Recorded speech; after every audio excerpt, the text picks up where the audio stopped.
नमस्कार दोस्तों, आपका स्वागत है रणजीत सिंह जी के स्टडी यूट्यूब चैनल में। दोस्तों, आज हम लोग 5000 एमसीक्यू सीरीज का पार्ट 7 टू करने वाले हैं, जिसमें कि टॉप 50 महत्वपूर्ण प्रश्न सामान्य ज्ञान के होंगे। यह प्रश्न आपके सभी प्रतियोगी परीक्षाओं के लिए बहुत महत्वपूर्ण होंगे, इसलिए वीडियो पूरा ध्यान से जरूर देखना।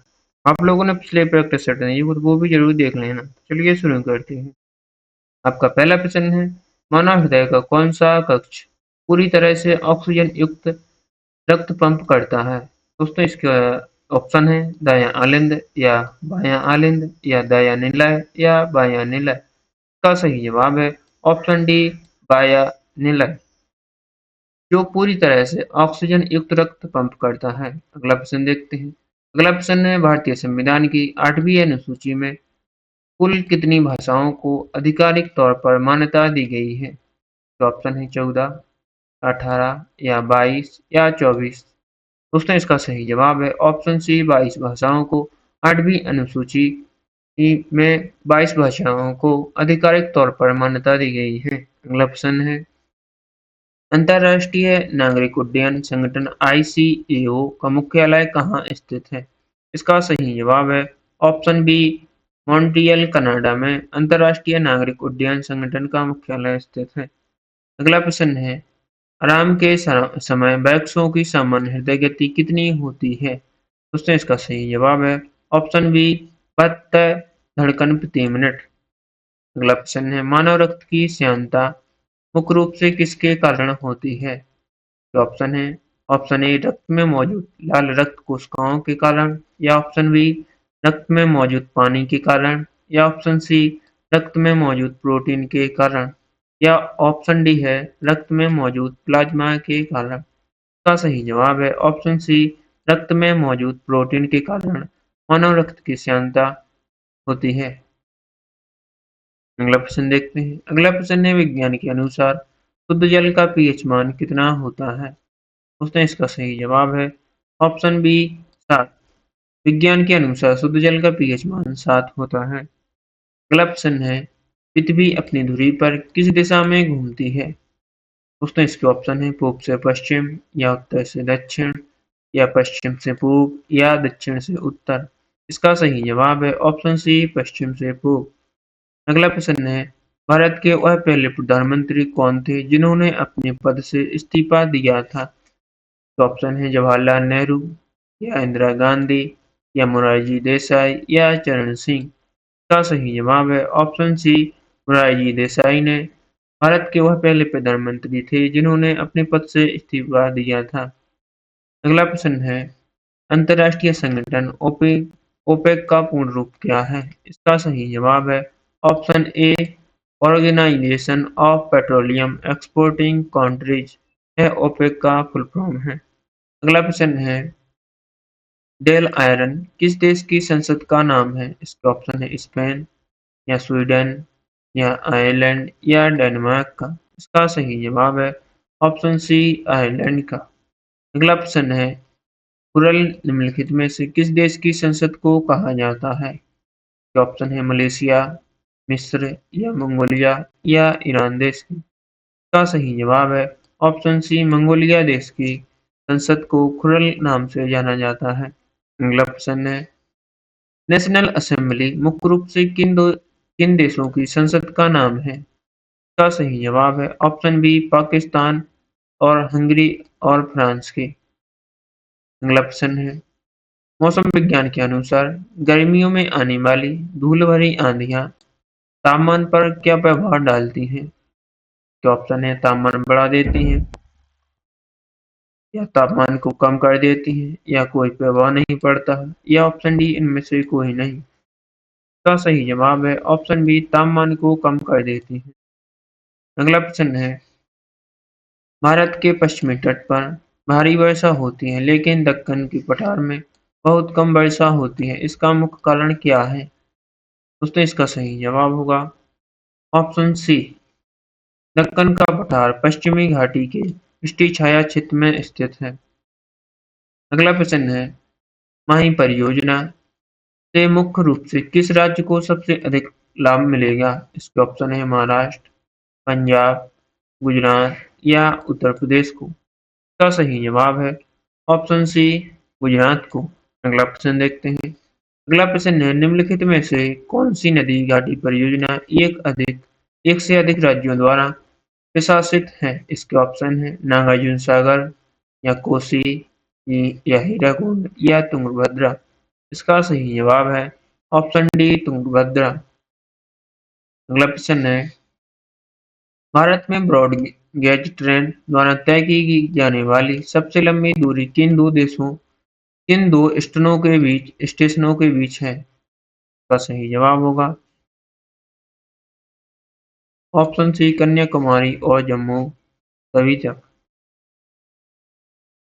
अगला प्रश्न है, भारत में ऐसे कौन से दो स्थान हैं जो लगभग एक ही अक्षांश पर स्थित होने के बावजूद उनकी वार्षिक वर्षा में सबसे अधिक अंतर है? जो जो ऑप्शन है बेंगलुरु और चेन्नई, या ऑप्शन बी मुंबई और विशाखापत्तनम, या ऑप्शन सी अजमेर और शिलोंग, या ऑप्शन डी नागपुर और कोलकाता। इसका सही जवाब होगा ऑप्शन सी अजमेर और शिलोंग। अगला प्रश्न देखते हैं। अगला प्रश्न है, अर्थशास्त्र और पर्यावरण के संदर्भ में ऊर्जा संकट से क्या तात्पर्य है? ये ऑप्शन है जल विद्युत की कमी, या कुपोषण के कारण मानव में ऊर्जा की कमी, या थर्मल पावर की कमी, या जीवाश्म ईंधन के पूरी तरह से समाप्त होने का आसन्न खतरा।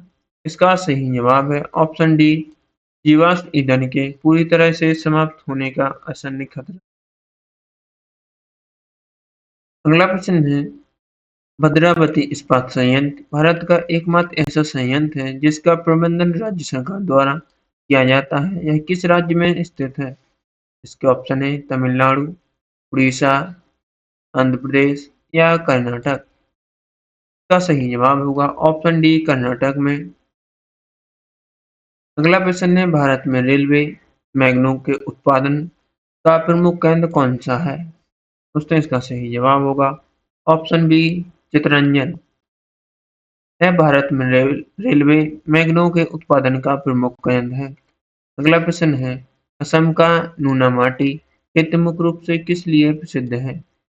ऑप्शन है यह तेल क्षेत्र के पास स्थित एक रिफाइनरी है, या ऑप्शन बी सूफी वस्त्रोद्योग, या ऑप्शन सी लोहे खदान, या ऑप्शन डी रेलवे कोच निर्माण। का सही जवाब है ऑप्शन ए यह तेल क्षेत्र के पास स्थित एक रिफाइनरी है।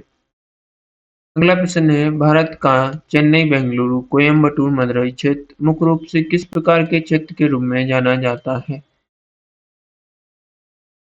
इसके ऑप्शन है एक प्रमुख कृषि क्षेत्र, ऑप्शन बी एक प्रमुख औद्योगिक क्षेत्र, या मैंग्रोव वन क्षेत्र, या शुष्क पहाड़ी क्षेत्र। इसका सही जवाब होगा ऑप्शन बी एक प्रमुख औद्योगिक क्षेत्र। अगला प्रश्न है, भगवान बुद्ध ने ज्ञान प्राप्ति के बाद अपना पहला उपदेश कहाँ दिया था? ये ऑप्शन है काशी, सारनाथ, कुशीनगर या बोध गया में। इसका सही जवाब है ऑप्शन बी सारनाथ में। भगवान बुद्ध ने ज्ञान प्राप्ति के बाद अपना पहला उपदेश सारनाथ में दिया था। अगला प्रश्न है, प्राचीन साक्ष्यों के अनुसार हड़प्पा सभ्यता के लोगों ने मुख्य रूप से किस क्षेत्र के साथ कोई व्यापार नहीं किया था? ये ऑप्शन है फारस, या अफगानिस्तान, या ओमान, या मंगोलिया के साथ। इसका सही जवाब है ऑप्शन डी मंगोलिया के साथ। दोस्तों वीडियो पसंद आए तो वीडियो को लाइक करें, चैनल को सब्सक्राइब करें और अपने दोस्तों के साथ शेयर जरूर करें। अगला प्रश्न है, सिंधु घाटी सभ्यता के स्थलों में से सबसे पहले किस स्थान की खोज की गई थी? ये ऑप्शन है मोहनजोदड़ो की, या लोथल की, या हड़प्पा की, या अमरीकी। इसका सही जवाब है ऑप्शन सी हड़प्पा की। सिंधु घाटी सभ्यता के स्थलों में सबसे पहले हड़प्पा की खोज की गई थी। अगला प्रश्न है, सम्राट अशोक के किस प्रमुख शिलालेख में कलिंग युद्ध का विस्तृत विवरण मिलता है? इसका सही जवाब है ऑप्शन ए प्रमुख शिलालेख 13 में। अगला प्रश्न है, हिंदू महाकाव्य महाभारत के किस पर्व से पवित्र भगवद गीता निकाली गई है? ये ऑप्शन है भीष्म पर्व, या शांति पर्व, या सौप्तिक पर्व, या आदि पर्व। इसका सही जवाब है ऑप्शन ए भीष्म पर्व से। अगला प्रश्न है, प्राचीन काल में बुराइयों को समाप्त करने के लिए वैदिक देवता इंद्र को किस रूप में जाना जाता था? ये ऑप्शन है अग्नि, या ऑप्शन बी एक महान योद्धा, या ऑप्शन सी प्रकाश और शक्ति, या ऑप्शन डी वायु। इसका सही जवाब होगा ऑप्शन बी एक महान योद्धा के रूप में इंद्र को जाना जाता था। अगला प्रश्न है बौद्ध धर्म में निर्वाण की अवधारणा का सबसे अच्छा वर्णन क्या है? तो ऑप्शन है कामना की लौ का विलुप्त होना, या स्वयं का पूर्ण अंत, या ऑप्शन सी विश्राम की अवस्था, या ऑप्शन डी मानसिक अवस्था। इसका सही जवाब है ऑप्शन ए कामना की लौ का विलुप्त होना। अगला प्रश्न है मध्य अमेरिकी देश का कोस्टा रिका की राजधानी का क्या नाम है? दोस्तों इसके ऑप्शन है नसाउ, सैन जोस, या बाल्मोपान, या सैंट्रो डोमिंगो। इसका सही जवाब है ऑप्शन बी सैन जोस। अगला प्रश्न देखते हैं। अगला प्रश्न है मौसम विज्ञान में वह तापमान जिस पर हवा सर्द तृप्त हो जाती है और संघनन शुरू हो जाता है क्या कहलाता है? हिमांक, क्वथनांक, उष्णांक बिंदु, या फ्लैश पॉइंट। इसका सही जवाब है ऑप्शन सी उष्णांक बिंदु। अगला प्रश्न है वायुमंडल में हवा के ऊपर उठने और फैलने से होने वाले शीतलन को जिसमें ऊष्मा का कोई घटाव नहीं होता है क्या कहा जाता है? ये ऑप्शन है समतापी परिवर्तन, या ऑप्शन बी रुद्धोष्म परिवर्तन, या ऑप्शन सी तापीय परिवर्तन, या ऑप्शन डी संवहन। इसका सही जवाब है ऑप्शन बी रुद्धोष्म परिवर्तन। अगला प्रश्न है जेट स्ट्रीम मुख्य रूप से जो मंडल के ऊपरी परतों में किस दिशा में बहती है? दोस्तों इसका सही जवाब होगा ऑप्शन बी पश्चिम से पूर्व। अगला प्रश्न है जेट स्ट्रीम का विस्तार दोनों गोलार्धों में आमतौर पर कहां से कहां तक होता है? दोस्तों इसका सही जवाब है ऑप्शन बी 20 डिग्री अक्षांश से ध्रुवों तक। अगला प्रश्न है बर्कल सेल मुख्य रूप से किस महासागर के ऊपर एक पूर्वी पश्चिम वायुमंडलीय परिसंरचना है? इसके ऑप्शन है हिंद महासागर, अटलांटिक महासागर, या उष्णकटिबंधीय प्रशांत महासागर, या आर्कटिक महासागर। इसका सही जवाब है ऑप्शन सी उष्णकटिबंधीय प्रशांत महासागर। इसका सही जवाब है ऑप्शन सी। अगला प्रश्न है जलवायु घटना मेडन जूलियन ऑसिलेशन आमतौर पर कितने दिनों के अंतराल में भूमध्य रेखा के पास पूर्व की ओर बढ़ने वाली बादल और वर्षा की एक स्पंद है? इसका सही जवाब है ऑप्शन सी 30 से 60 दिन। अगला प्रश्न देखते हैं। अगला प्रश्न है जब एमजीओ अपने दबे हुए वर्षा चरण में होता है तो वायुमंडल में हवा की स्थिति कैसी होती है? इसका सही जवाब है ऑप्शन बी हवा वायुमंडल के शीर्ष पर अभिसरण करती है, नीचे उतरती है और सतह पर फैलती है। अगला प्रश्न है उत्तर से दक्षिण की ओर भारत की हिमालयी पर्वत श्रृंखलाओं का सही क्रम क्या है? तो इसका सही जवाब है ऑप्शन बी काराकोरम, लद्दाख, जांस्कर, पीर पंजाल। अगला प्रश्न है पूर्व से पश्चिम दिशा में भारत की पहाड़ियों का सही क्रम कौन सा है?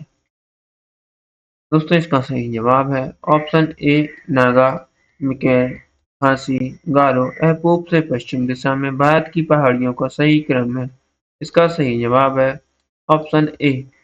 अगला प्रश्न है भारत के किस राज्य में निकेल आयस्क के सबसे बड़े संसाधन मौजूद हैं? इसके ऑप्शन है छत्तीसगढ़ में, झारखंड में, कर्नाटक में, या उड़ीसा में। इसका सही जवाब है ऑप्शन डी उड़ीसा में। निकेल आयस्क के सबसे बड़े संसाधन मौजूद उड़ीसा में है। इसका सही जवाब है ऑप्शन डी। अगला प्रश्न है भारत की किन नदियों को उनकी लंबाई के आरोही क्रम में सही ढंग से व्यवस्थित किया गया है?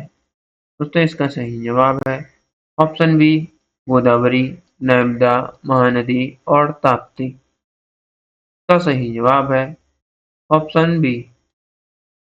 अगला प्रश्न है दक्षिण से उत्तर की ओर बहने वाली प्रायद्वीपीय नदियों का सही क्रम क्या है?